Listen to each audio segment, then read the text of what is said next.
ఉన్న బంగారాన్ని విడిపించి ఆ రోజు ఆన్లైన్ రేటుకే మేము కొంటాం. Sharma gold company.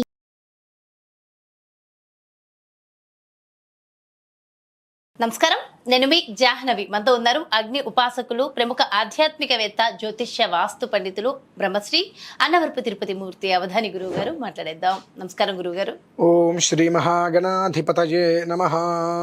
గురువుగారు, మనిషికి రకరకాల సమస్యలు, ఒక సమస్య మీద ఇంకొక సమస్య, ఒకటి సరే తగ్గుతుంది, కొంచెం బెటర్ అవుతుందాం అన్న అప్పుడు ఆ స్థితి నుంచి తెలియకండి ఇంకొక సమస్య, లేదు ఒక 4 రోజులు ఆనందంగా ఉన్నాం, చక్క ప్రశాంతంగా ఉన్నాం, అబ్బా సుఖంగా ఉన్నాం అనుకునే లోపు ఆ నవ్వే కాస్త ఎటుపోతుందో తెలియదు. ఏదో ఒక కష్టం, ఏదో ఒక బాధ, అటు ఆరోగ్యపరంగా కానివ్వండి, ఇటు ఐశ్వర్యం పరంగా కానివ్వండి, దెబ్బ మీద దెబ్బ, ఏదో ఒకటి కష్టాల్లో ఉన్న మనుషులు తప్ప అబ్బా నిత్యము సుఖంగా ఉన్నారు, తరతరాల నుంచి ఆనందంగా ఉన్న ఫ్యామిలీ అని చెప్పుకోవడానికంటూ ఏదీ లేదు.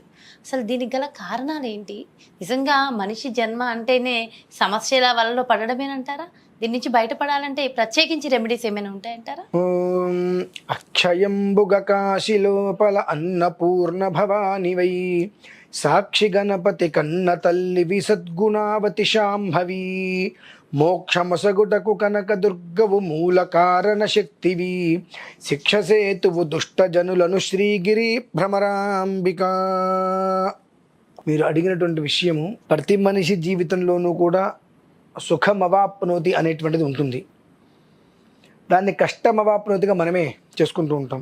ప్రతి చిన్న తప్పైనా పెద్ద తప్పైనా ఒక ప్రాయశ్చిత్తం, ఒక పరిహారం ఉంటాయి. అటువంటి మీరు అడిగిన దాని గురించి చెప్పాలి అంటే చాలా విశిష్టమైనటువంటిది 10వ తారీఖు వస్తున్నటువంటిది అక్షయ తృతీయ. దాన్ని అనుసరించి జాగ్రత్త విధానాన్ని అనుసరిస్తే మరొకసారి వచ్చే అక్షయ తృతీయకి ఈ సమస్యలు మనం వినం, అది ఖచ్చితం.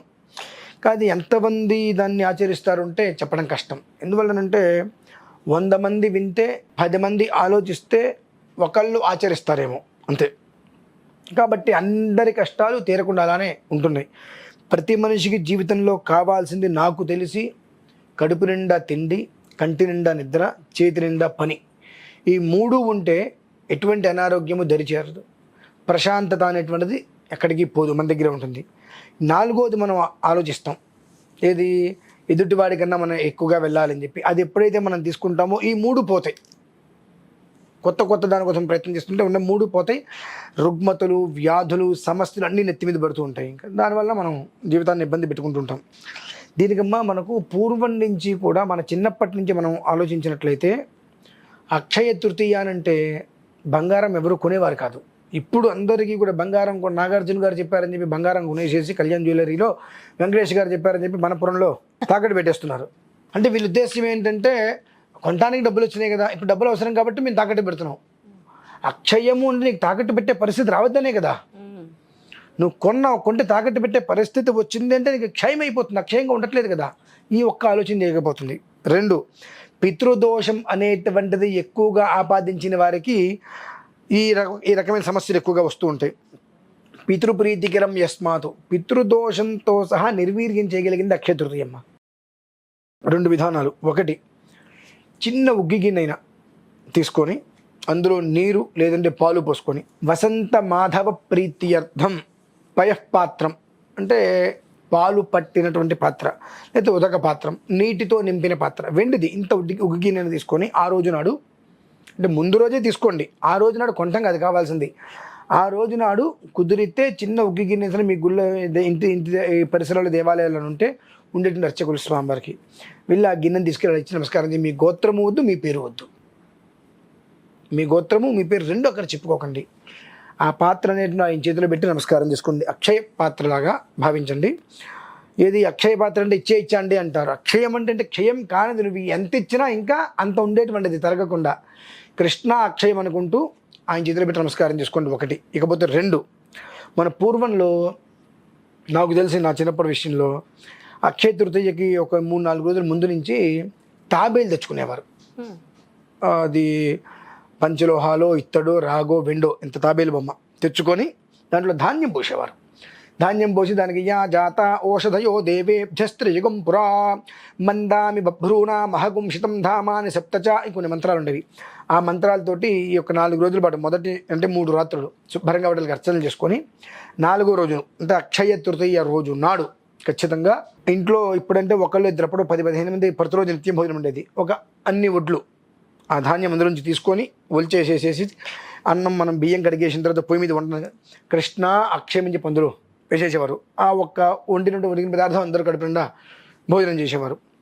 ఇంకొకటి మనకు ధాన్యం బుట్టలని చెప్పి ఉండేవి, ఈ తడికెల్లాగా బుట్టల్లాగా అల్లేటువంటివారు. వాటి నిండా వడ్లు నింపేసేవారు. నింపేసి ఒక 120 రోజులు అలా ఉంచి తర్వాత ఆ వడ్లని ఆ ఊర్లో ఉండేటువంటి రైతులకు పంచేసేవారండి. దీనివల్ల ఏమవుతుందంటే పాడి పంట అనేటువంటిది సమృద్ధిగా ఉంటాయి. ఈ పాడి పంట అనేటువంటిది సమృద్ధిగా లేకపోతే మనం బ్రతకలేం. ఎందుకంటే పాడి ఉండాలి, పంట ఉండాలి. పంట లేకపోతే చాలామంది ఏమంటారు, అబ్బే పర్లేదండి మేము బేసిక్గా బర్గర్ తింటామండి, పిజ్జా తింటాం. బొంద మీద బర్గర్ పిజ్జా తినాలంటే పిండ్లు కావాలిగా, పిండ్లు కావాలంటే మళ్ళీ ధాన్యమేగా, ఏది కావాలో మళ్ళీ ధాన్యం కావాల్సింది. ధాన్యం లేదా బర్గర్ తయారు చేసే పిండ్లు రావట్లేదు కదండి. గోధుమ పిండో ఏదో ఆ పిండ్లు ఏవో ఉంటాయి. ఆ పంట ఉంటేనే ఉట్టేది. ఆ పంట పండాలి. పంట పండాలి అని అంటే పాడి బాగుండాలి. అంటే పాడి నుంచి వచ్చేటువంటి ఎరువు పంటకి, పంట నుంచి వచ్చేటువంటి గడ్డి పాడికి, ఈ రెండు చూసుకునేటువంటి వ్యక్తి సుఖంగా ఉండాలి. ఇది ఒక మార్గంగా కొన్ని సంవత్సరాలుగా పూర్వం నుంచి వెళ్ళిపోతుంది. ఇప్పుడు మనం బంగారం కొనండి, వెండి కొనండి అని చెప్పి బాగా ఏదో ప్రచారం చేశారు, అది వేరే విషయం. నేను ఏం చెప్తున్నానంటే ఏమాత్రం అవకాశం ఉన్న సమయం ఉంది కాబట్టి చక్కగా మీకు ఒకటి చూపిస్తా. ఇప్పుడు నేను ఆ 2 విధానాలు. ఇటువంటి తాబేలు వెండిది చాలా బాగుంది. మనకి ఇట్లా ఓపెన్ చేయించండి. చక్కగా మనకు ఇటువంటి తాబేలు బొమ్మలు తెచ్చుకొని వెండిదో దొరుకుతాయి కాబట్టి 4 రోజుల ముందే తెచ్చుకొని ఇంట్లో పెట్టుకొని 1 2 3 4 5 6 7 8 చక్కగా గంధం బొట్లు పెట్టేసుకోండి. గంధం బొట్టు పెట్టేసి లోపల చక్కగా ధాన్యం తీసుకోండి. వడ్లు తీసుకొని ఆ మంత్రం ఉంటుంది. యా జాత ఓషధయో దేవేభ్యస్త్రయుగం పురా ఓషధయ సంవదంతే సోమేన సహరాజ్ఞ యస్మై కరోతి బ్రాహ్మణస్తకం రాజన్ పారయామసి అని వడ్లు నింపేసేయండి. అంటే కుబేరము అనంటేనే సంపదకి మూలం. మనం దశావతారాల్లో తీసుకుంటే మధ్య కూర్మ వరాహస్ అని చెప్పి 2వదే. జ్యోతిష్యంలో 2వ స్థానం ధనస్థానం. కాబట్టి చక్కగా తాబేలు అనేటువంటిది మనం ఈ సముద్ర మథనం జరిగింది, అందులోంచి మనకు అమృతము వచ్చింది, విషము వచ్చింది, కామధేనం అన్నీ వచ్చినాయి.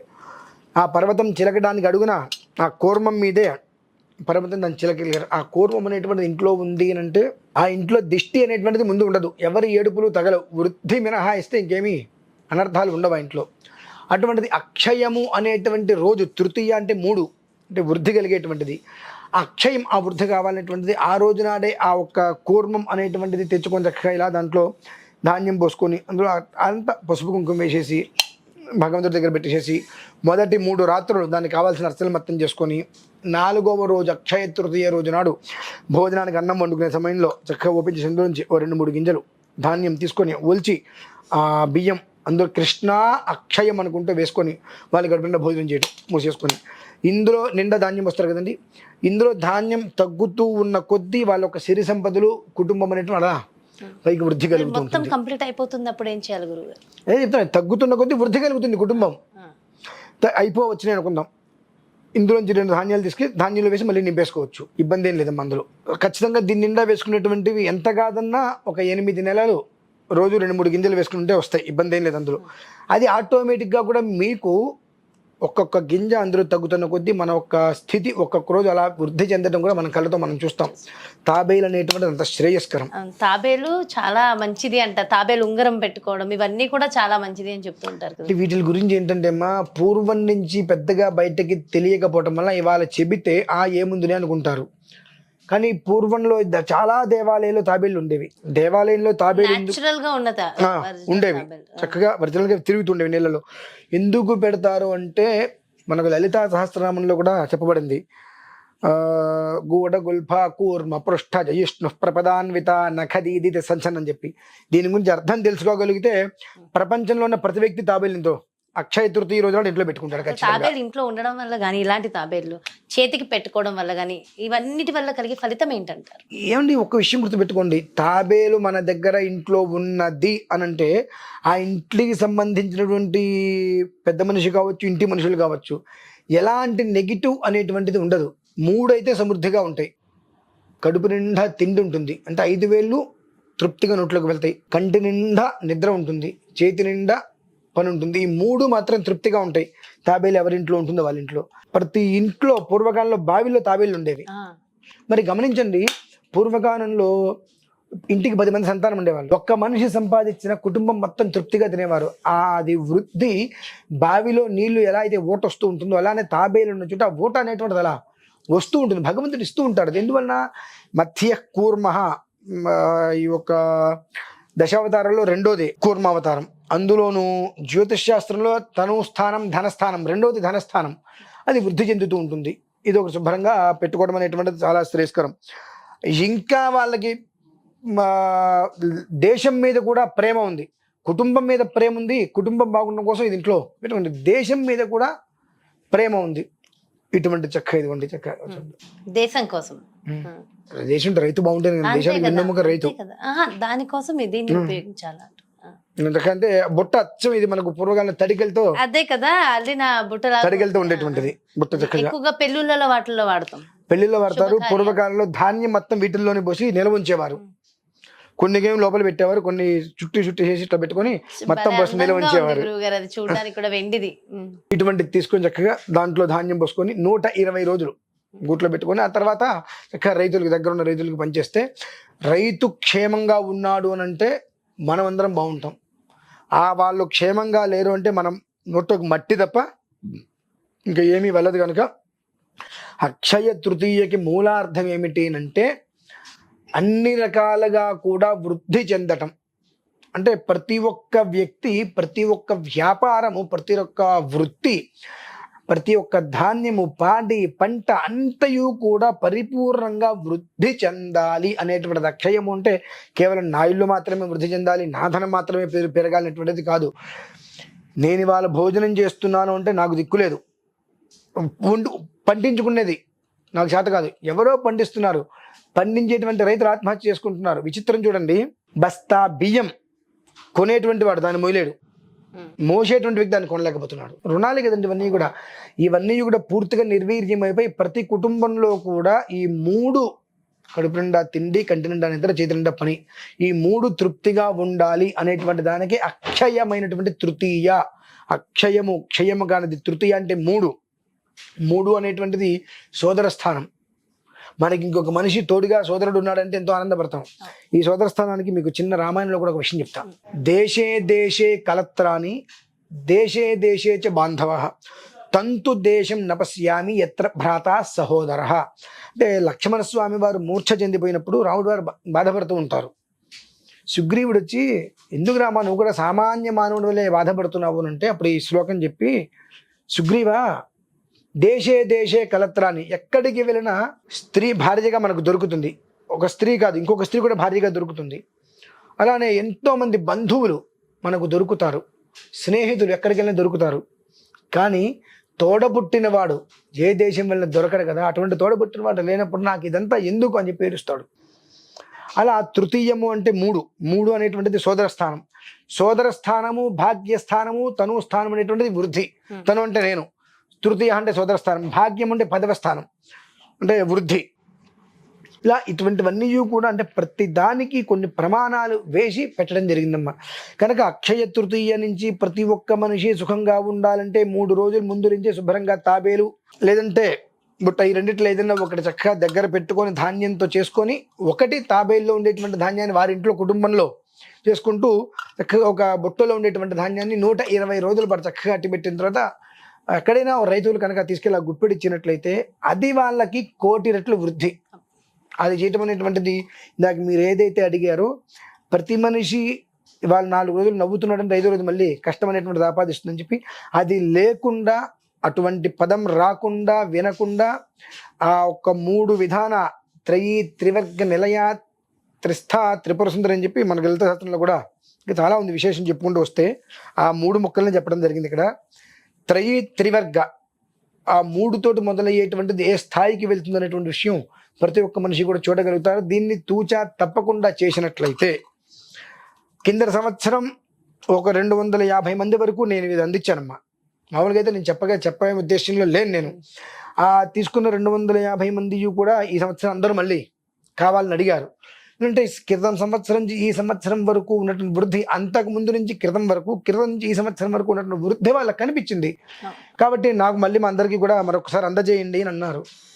అంటే ఈ 250 మంది సుఖంగా ఉన్నారంటే ఇంటూ 4 కుటుంబంలో 4 వేసుకున్న సుమారుగా ఒక 1000 మంది క్షేమంగా ఉన్నారు. ఈ 1000 మంది క్షేమంగా ఉన్నారంటే వీరు నిత్యం ఇంట్లో భోజనం చేస్తున్నారు, వగేరా అన్ని తెచ్చుకుంటారంటే ఎంతో మంది బాగున్నారు. మరికొంతమంది కనుక తెలియజేస్తే మరికొంతమంది ఆ విధానాన్ని అనుసరించి క్షేమంగా ఉంటారన్న ఉద్దేశంతో నేను చాలా సంతోషం గురుగారు. అంటే చూడడానికి కూడా చాలా చక్కగా ఉన్నాయి అండ్ ఇంట్లో కూడా అక్షయం అభివృద్ధి బాగుంటుంది. సో చాలా చాలా సంతోషం, మంచి సమాచారం మా అందరికి తెలియజేసినందుకు thank you so much Guruji. చూసారు కదండి, మరి ఇది అక్షయ తృతీయ. అక్షయ తృతీయ అంటే మరి ఆ రోజు ఖచ్చితంగా ఆచరించవలసిన కొన్ని విధి విధానాలు. బంగారం కొనడం పక్కన పెట్టేసేయండి. సో బంగారం కొనడం మళ్ళీ తాకట్టు పెట్టుకోవడం కాదు, అసలు ఏం ఉండాలి ఆ రోజు, ఏ విధి విధానాలు మనం ఫాలో అవడం వల్ల మన ఇంట ఎలాంటి సమస్యలు లేని స్థితి ఉంటుంది అనేది డీటెయిల్గా ఎక్స్ప్లెయిన్ చేస్తూ చక్కటి మంత్రాలను కూడా చెప్పారు కదా గురుగారు. మరో ప్రత్యేకమైన కార్యక్రమంతో మళ్ళీ మీ ముందుకు వచ్చేస్తాను. మరి అదే విధంగా మీ యొక్క జాతకానికి సంబంధించి కానీ, లేదంటే మీ ఇంటి వ్యాపార వాస్తుకి సంబంధించి కానీ, అదేవిధంగా అక్షయ తృతీయకు సంబంధించిన విశేషాలకు సంబంధించి కానీ గురుగారిని సంప్రదించాలి. అపాయింట్మెంట్ కావాలనుకునే ప్రతి భక్తులు కూడా క్రింద డిస్ప్లే అవుతున్నటువంటి నెంబర్స్కి కాల్ చేయగలరు. నమస్కారం.